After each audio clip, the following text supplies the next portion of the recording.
All right, so you got to be able to label the diagram with the different endocrine glands. It may not be exactly the same diagram, but it'll be close. You've got in your brain the hypothalamus, the pituitary, and the pineal gland. If I was to ask you those, I would blow that picture up a little bit so it'd be easier to tell what's what. The thyroid's in your throat area, thymus around your sternum.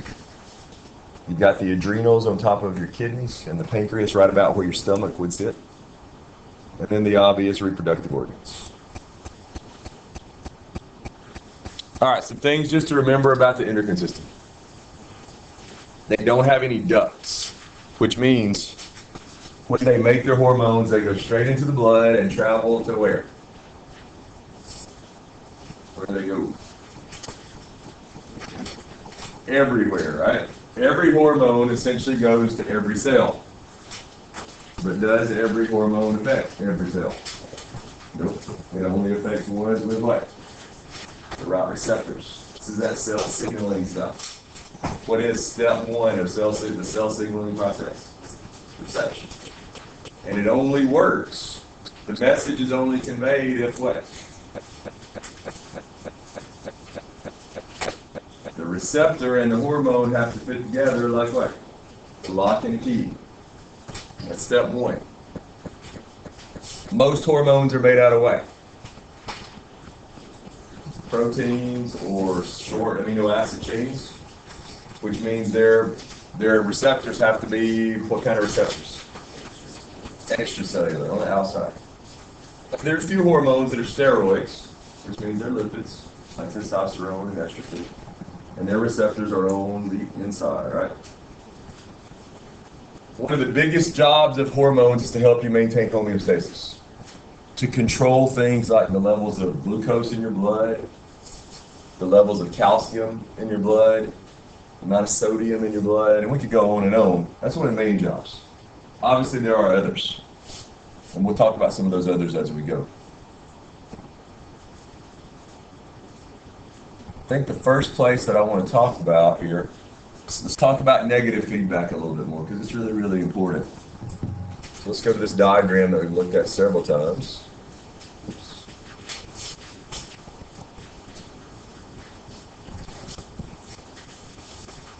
I think I actually accidentally saved my drawings on here, so we'll just have to deal with those. Let's say that your blood sugar levels are too low. The hypothalamus is the part of your brain that sort of controls the whole endocrine system, and it also is monitoring everything. It's like a boss at work who's got cameras on you, and every time you move, they're watching what you're doing, right? And if you take a lunch break that's 31 minutes instead of 30, you get in trouble. That's kind of like the hypothalamus. It's watching everything. It's watching heart rate, blood glucose levels, blood pressure, monitoring it all. And if anything goes wrong, it starts sending out orders to fix it. And those orders are usually called releasing hormones. And most of the time, they go down to the pituitary. The pituitary might be like the manager. He's still the boss. He's not the main boss. He's like the second in command. And once the hypothalamus tells him, hey, there's a problem, you fix it, he barks out his own order called a stimulating hormone. And that goes out to a particular gland and tells it to fix the problem. If your blood sugar levels are too low, what's the target gland? The pancreas, right? And the message that the pituitary is sending to the pancreas is, hey, blood glucose levels are too low, you need to start making what? Glucagon. And glucagon levels start to go up. Glucagon goes out to places like the liver cells, and it tells those liver cells to start doing what? Break down glycogen and release glucose into the blood and raise it up. It goes out to the fat cells, the adipose cells, and it tells them to take fat and convert it into what? Glucose. Raise the blood sugar up. Now, as all this is going on, the hypothalamus and the pituitary are monitoring the changes. They're monitoring the glucagon levels in the blood going up. Those things feed back. They're monitoring the blood sugar levels. Those things are feeding back. And when the levels get back to where they need to be, the hypothalamus says, okay, we're good, but we don't have to give out that order anymore. Let's stop barking out that order. And the pituitary says, okay, we're where we need to be. I don't need to be barking out that order anymore. So what does the pancreas do? It stops making glucagon. And that's the purpose of negative feedback, is to always keep you where? Near where you're supposed to be, near homeostasis. Since we talked a little bit about the pancreas there, let's go a little bit further with it.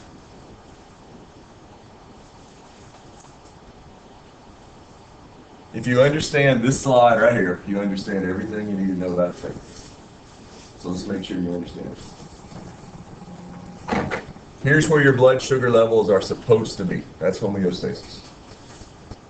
But let's just say you had a nutritious breakfast this morning of a candy bar and Mountain Dew. High nutrition level there, and your blood glucose levels start to peak.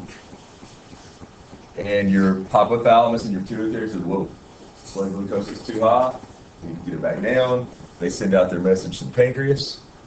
And in response to high sugar levels, the pancreas starts to make insulin. And that insulin travels through the blood. It goes to places like the cells in the liver and the muscles, and it tells them, hey, there's too much sugar in the blood, let's take some of it out, and let's stick those glucoses together and make glycogen and store it for later.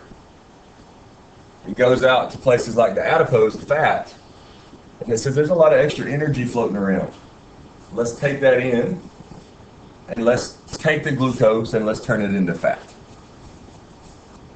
And all these things, all three of them, eventually take our little seesaw here and lower it back down to where it's supposed to be. Back to homeostasis. Now let's say you skip lunch. Same day, this time you skip lunch. You haven't eaten in several hours. Your blood sugar levels start to drop. Hypothalamus and pituitary say, whoa, pancreas, take care of it. Blood sugar's too low. Pancreas makes the glucagon, travels through the body, goes out to places like the liver, and it tells the liver to break down that glycogen you stored earlier, release the sugar back into the blood, raise it back up. It tells the fat, hey, that sugar you turned into fat just a while back, now it's time to use it. Take that fat and turn it back into sugar. Raise our levels back up to where they need to be. But those two hormones, glucagon and insulin, are kind of opposites. What do we call those opposite pairs of hormones? Yep, they're antagonistic hormones. And together, they're a really important way of getting us to homeostasis. Antagonistic pairs of hormones. Everybody good with that? No pancreas. There will definitely be questions about the pancreas. Let's talk about this slide for a minute. This is the whole menstrual reproductive cycle thing. You see there's 4 main hormones going on during the cycle. Before we get too into it, how long is the cycle on average for a woman? 28 days. What happens at day 1? That's where the bleeding starts. And the bleeding is happening because what is happening?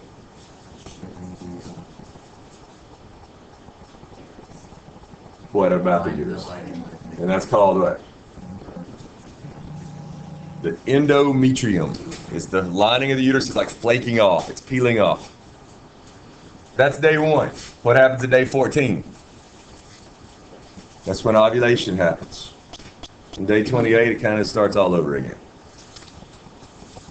But look, if you look early in the cycle, back here about day 28, actually from about day 22, 21, all the way to 28, the levels of progesterone in your blood are dropping. What's the signal progesterone sends to the lining of the uterus? Progesterone tells the lining of the uterus, the endometrium, to be thick. But that hormone level's dropping. So what starts to happen over here when it drops? It starts shedding. It starts flaking off, so the bleeding starts. And notice these hormones all kind of stay pretty constant for the first few days. Although this hormone called FSH It's sort of going up and down and up and down. FSH is coming from where? What makes it? Which gland makes FSH? Coming from the pituitary. And it's follicle stimulating hormone. And if you notice up here, here's the follicle. Where would this follicle be? It's in the ovary. It's on the surface of the ovary. And it starts out like a little zit on the surface of your ovary. And what does follicle stimulating hormone tell that little zit to do? Grow and swell. And you can see over the course of the cycle, it starts out really small and it just grows and swells and swells and swells and swells. Follicle stimulating hormones tell it to do that. Grow and swell up. Notice about day 11 or 12 of the cycle, the estrogen levels, actually maybe a little bit earlier, about day 9 or so, estrogen levels start to go up. Estradiol is estrogen. And that sort of starts the lining of the endometrium thickening up. Also notice these little blood vessels that are forming in here. Those are important too. We get over to about day 14, and notice two important hormones spike up. FSH and this hormone LH, which is also coming from where? Pituitary. FSH is making that egg get ready to go, mature the egg. That's what FSH does. Well, what's the signal LH is sending to that egg? It's time to pop. It's time to ovulate. That's the signal FSH sends. So that egg that's been swelling, that follicle that's been swelling, pops, and out shoots the egg. Where's it heading? Where should the egg go? Into the fallopian tube, eventually into the uterus. But notice there's a part of the follicle that stays behind in the ovary, and it's called the corpus luteum. And that part of the follicle that stays behind becomes a hormone-making factory. And it starts chugging out loads of progesterone. Notice right after ovulation, that progesterone level spikes. That hormone makes this endometrium get really thick and really vascular. All kinds of blood vessels there. It's preparing for what? The implantation of a baby, a fetus. And if a baby does implant right in there, what happens to this corpus luteum if a baby implants in there? It stays. It doesn't degenerate like it's showing here. It stays, which means the progesterone levels are going to stay high, which means the lining of the uterus, the endometrium, is going to stay thick. Now, what normally happens during the cycle is that if there's no baby implanted, the corpus luteum, it slowly breaks down. And by about day 23, 24 of the cycle, it's pretty much gone. So the progesterone level starts to drop. And when they drop, endometrium starts to peel off and it all starts over again. It's a pretty complicated cycle. But know the 4 hormones, know what the 4 hormones do. Follicle stimulating hormone makes the follicle in the egg grow. LH causes ovulation to happen about day 14. Estrogen causes the endometrium to start to grow, get thick. Progesterone makes it grow very fast and get really thick and really vascular. That's pretty much it. Questions there? All right. Let's back up a little bit. Just mention let's mention the thyroid for a minute. Thyroid's sitting right about where your Adam's apple is. It makes several hormones, but the one that you need to be familiar with, you might hear it called T3 and T4. You might hear it called thyroxine. You might hear it called thyroid hormone. By whichever name you hear the thyroid hormone called, what's its function? Speed up metabolism, which essentially means speed up what? Cellular respiration. Make you burn sugar faster. Give you more energy. And like we said before, most hormones only certain cells have receptors for them. This one, the thyroid hormone, pretty much every cell has a receptor for it, because every cell has to do cell respiration.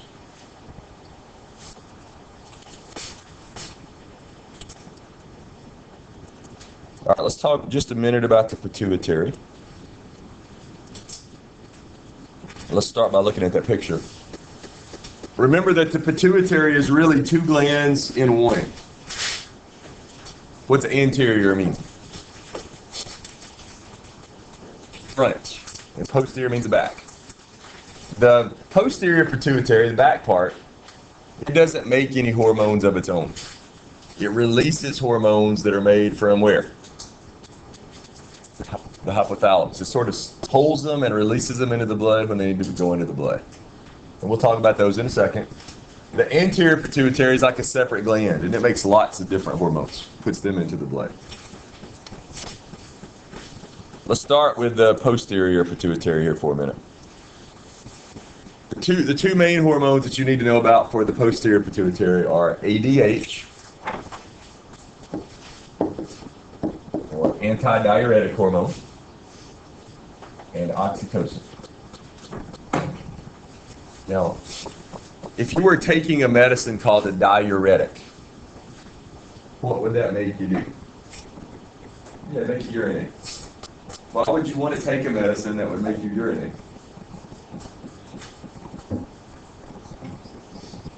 Yeah, let's say you have really high blood pressure. Get rid of fluid, you can lower your blood pressure. Or maybe you got a lot of swelling. Get rid of that fluid, it can help the swelling to go down. But this is not diuretic hormone, this is antidiuretic hormone. So it reduces the amount of urine that you make by telling your kidneys to do what? Reabsorb the water out of the urine that they're making. Put the water back where? Into the bloodstream. When would you want to have a lot of ADH floating around in your blood? Let's say you're out running. You're running the marathon in July, and you're sweating. You don't want to be having to urinate a whole lot. You want to keep your water in. Or maybe you're walking through the desert. Can't find any water. You want to keep your water in. That process of helping to regulate your water and your salt concentrations, sometimes it's called osmoregulation. Good term to know. It's regulating your water and salt balance in your body. Your kidneys are the main organ that helps you do that. It's also kind of interesting that alcohol inhibits your body from releasing ADH. So if somebody's drinking a lot of alcohol, they have to urinate a lot. And very quickly they can become wet and dehydrate. Oxytocin is the other main hormone released by the posterior pituitary. And two things you ought to know about it. One, it causes the uterus to contract. It's the hormone that essentially induces labor. If a woman's pregnant and she goes to the hospital to be artificially induced, usually this is the hormone they give her through an injection to make her start labor. It comes from the pituitary. It goes out to the uterus, it binds to receptors, and it tells it to start to contract.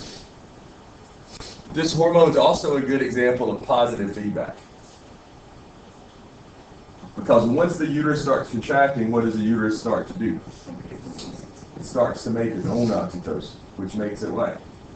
Contract harder. And as it contracts harder, it makes more. And it contracts harder, and then it makes more, and it contracts harder, and it just keeps going. Negative feedback was always trying to keep your body where? Near homeostasis. Positive feedback is trying to move it away from homeostasis very fast. It's like a snowball rolling down a hill. Starts out small, gets bigger and bigger and bigger and bigger and bigger. All right, the anterior pituitary, front part, makes a lot of stuff. It makes a whole category of hormones called tropic hormones. And these are those orders we were talking about a minute ago. These are hormones that tell other glands what to do. We'll talk about some of those in a second. The pituitary also makes HGH, human growth hormone. And it makes prolactin, which is really important in who? Yeah, women who are breastfeeding. Makes them produce the milk.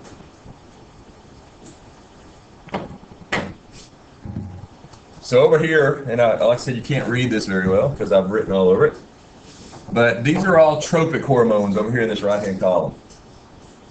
For example, ACTH. You don't necessarily have to know what that stands for, but it's adrenal corticotropic hormone. That hormone is essentially telling the adrenal gland, hey, it's time to make some hormones. TSH, thyroid stimulating hormone. It's telling the thyroid, time to go to work, make thyroid hormones. FSH, we just talked about a minute ago, follicle stimulating hormone. It's telling the ovaries or the testes, make gametes, mature the gametes. And LH, also coming from the pituitary, tells those same organs, the ovaries and the testes, make sex hormones, make estrogen, make testosterone, and also it causes ovulation to happen. So these are all tropic hormones, hormones made by the pituitary that tell other glands what to do. And then the final stuff we'll talk about with the pituitary here. Growth hormone causes your bones to get longer, obviously. You usually give that off like in spurts, right? That's why we get growth spurts, especially around puberty. But notice it also causes your body to break down fat really fast. It causes your body to do protein synthesis, which would mean construction of what? Muscle. So that's why a lot of athletes try to use it to cheat, because it makes them get really in really good shape really fast in terms of body mass. I'm going to go forward for a second and look at a slide here. Oops. This woman here, probably what is causing the issues that she's having. Notice she's a pretty normal looking child. Even at 16, fairly normal looking. But by 52, not so much. What's causing those changes in her facial structure? She's making way too much growth hormone. She probably got a tumor where? In her pituitary gland. And she makes it pretty much constantly. Now even by 16, you ladies, pretty much what can we say about you ladies? You're as tall as you're going to be. You might grow just a little bit more, but probably not. Estrogen causes your growth plates in your bones to harden. So once you hit puberty, a few months in, it's pretty much over for you in terms of growth. So by the time those growth plates harden, if you make more growth hormone, your bones can't get any longer, but they do get what? They get thicker. And you can see that she continues to make growth hormone in her jaw, just getting thicker and longer. Her cheekbones are becoming more protruding. Her forehead is getting really thick and it starts to stick out. It's called acromegaly. That's when you just continue to make growth hormone pretty much your whole life in large amounts. A lot of athletes are starting to look like that because they're taking these injections of growth hormones. And it's pretty obvious, the people who are doing it. All right, let's also mention the other pituitary hormones.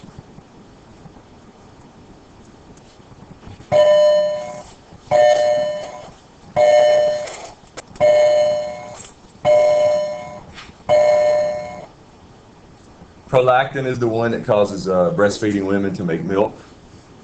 But men have it too, and it can cause men to make more testosterone. Let's see, one more gland that I want to mention, actually maybe two quick ones. These two glands we haven't mentioned much, and I'm not going to spend much time on them now, but I'll just briefly mention them. The pineal's up in your brain, and it makes one substance that you're probably ever going to hear anything about. It's called melatonin. And it's a hormone that helps to control your sleep-wake cycle. When you normally wake up, when you get tired, how long you sleep. Sometimes that's called your circadian rhythms or maybe your biological rhythms. It's sort of like your body's internal clock. The thymus gland is another one. It sits right on top of your sternum, right on top of your chest bone. And it gets smaller as you get older. And the reason for that is it's important in maturing your immune system, specifically the T cells. We talked about T cells in here before, like helper T cells and killer T cells, cytotoxic T cells. This gland is essentially where those cells learn what? What do they need to learn? Yeah, how to recognize you and not you, and how to kill not you, but not to kill you. Pretty important, right? So as you get older, this thing starts to go away because why? You've already learned. By the time you're my age, the thymus is maybe not completely gone, but pretty much. Yours is probably still there. Who in here is least likely to get sick? In this room, least likely to get sick. Me. Because I've been sick before. And I've fought those battles and apparently won them. And every time you fight off an infection, what's left behind? You think these cells are memory cells, right? And those memory cells are important because they know what? They know what that germ looks like. And they know how to kill it. So if it gets in you again, what happens? You kill it before what even happens. Before you get any symptoms even. So that's important. And your thymus helps all that to happen. All right, I got two more quick things I want to mention. I want to briefly mention the adrenal. We haven't spent much time talking about the adrenal glands. They sit right on top of your kidneys. Sometimes they're called the suprarenal glands. And that just means above the kidneys. Renal is kidney. Above the kidneys. But like the pituitary, the adrenal is really two glands rolled into one. The inside part of it, the core, is called the medulla. And it's kind of weird that I use the word core because the outside part is called the cortex. Doesn't really make a whole lot of sense. The medulla, think of medulla as middle, and this is the outside part, the cortex. They make different kinds of hormones, although both sets of hormones help us deal with stress, physical and or emotional kinds of stresses. Let's talk about the cortex first. One thing the cortex makes is a group of hormones called corticosteroids. And you guys can hear my voice kind of going Darth Vader-ish at times. Got a cold going on. If I went to the doctor, what might he prescribe for that?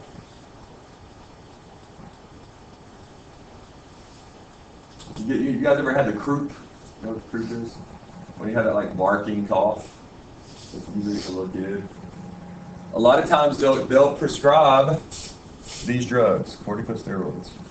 I'm going to come back to this slide in a second. We'll go here for a minute. Probably the most important one of these is a hormone called cortisol. And there's all kinds of like man-made versions of this. But essentially you get this to help inflammation go down. When your voice is getting all weird like that, what's that happening? What's going on with your throat? Sometimes it's your vocal cords are inflamed. If you have asthma, what's going on with asthma? What causes you not to be able to breathe?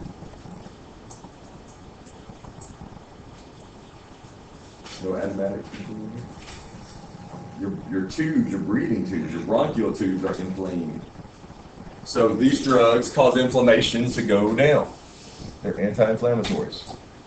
But also notice kind of a bad side effect is they also have anti-immune system effects. When are you going to make a lot of cortisol in your body? What do we say adrenal glands help us deal with? Stress. So when you're under stress, you make these hormones. And what's likely to happen when you're under stress? We get sick a lot, partly because of this hormone. It helps you in some ways, but it also weakens your immune system. Not so good. But again, mostly what you would get that at a doctor for is the anti-inflammatory effects, whether it's asthma or a creepy kind of thing going on. Another hormone made there in the cortex is an important hormone called aldosterone. And this one helps you to maintain the balance of sodium in your blood. Sodium is really important, especially where? Your neurons, your nerves. What other ion is really important there? Potassium. The balance of those two things is how your nerve makes electricity. It's how it generates electricity. So you got to keep your sodium balance right. This hormone, aldosterone, keeps, it reduces how much sodium you urinate out, which is essentially saying that hormone is telling your body to what? Keep sodium. Don't urinate it out, keep it. Now it can be a problem if you make too much of it, or even if you eat too much of it, because if you keep in too much sodium, what wants to be where there's a lot of solids? Water. So if you keep in a lot of sodium, you're also going to be keeping in a lot of water. And that can cause things like edema, which is just a fancy word for what? Swelling. It can cause hypertension, which is a fancy word for high blood pressure. And it can cause another issue, which could end up killing you. It can cause you to if you're keeping in sodium, you start to urinate out potassium. And if your potassium levels drop too low, what won't work? Your nerves, your muscles, you can die. So it's kind of scary stuff.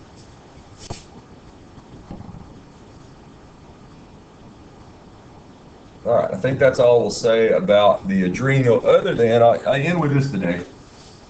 All this hormone stuff is related to that cell signaling stuff we started with. So let's say this is a liver cell. And let's say that this is a receptor.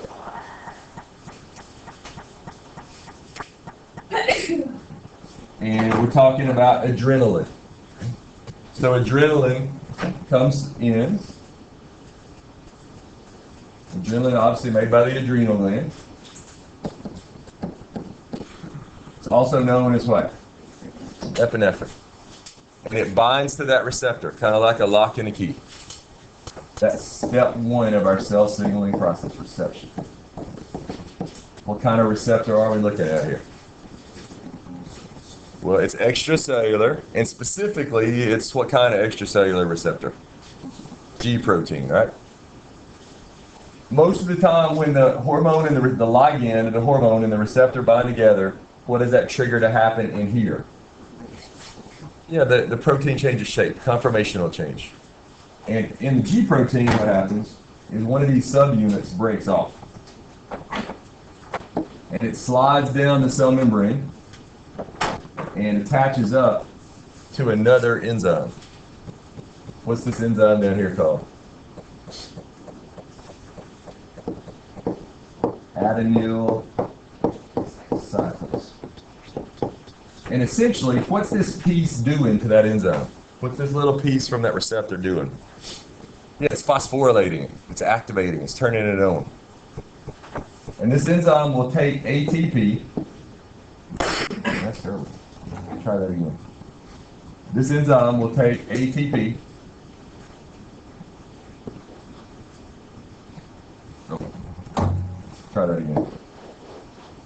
It'll take ATP and it will convert it into what? CAMP, which we call what kind of thing? A secondary messenger. But it doesn't just make one of these CAMPs, it makes a bunch. What do we call step 2 of the cell signaling process? Transduction. And that's when the message gets what? Amplified, which is what we're seeing here. And it gets turned into a meaningful signal to the cell. These CAMPs will go out and do what? Yeah, they turn on protein kinases. which turn on other protein kinases, which turn on other protein kinases. We call that the signal transduction pathway, right? What was another name for that? When one protein turned on another, which turned on another, which turned on another. Phosphorylation cascade. Remember that term, phosphorylation cascade? Eventually, what's step 3 of this process? Reception, transduction, response. In the liver cell, what is adrenaline trying to tell that liver cell to do? To break down glycogen and release glucose. So eventually all this protein, this cascade, this signal transduction pathway turns on enzymes. I'll just say that it turns them on. That will break down glycogen. And when glycogen gets broken, that makes what? Glucose. And that gets released into the blood. Adrenaline is causing the fight or flight response. Why would we want a lot of glucose in the blood if we're going through fight or flight? You need energy, quick energy that you can get to the end so you can prepare to either run or stand up and fight. But know the cell signaling stuff, reception, transduction, you get some kind of response, which is either like turn on a chemical reaction, which is what's going on here, turn off a chemical reaction, turn on a gene, turn off a gene. Those are your typical responses. And that is a good place to stop.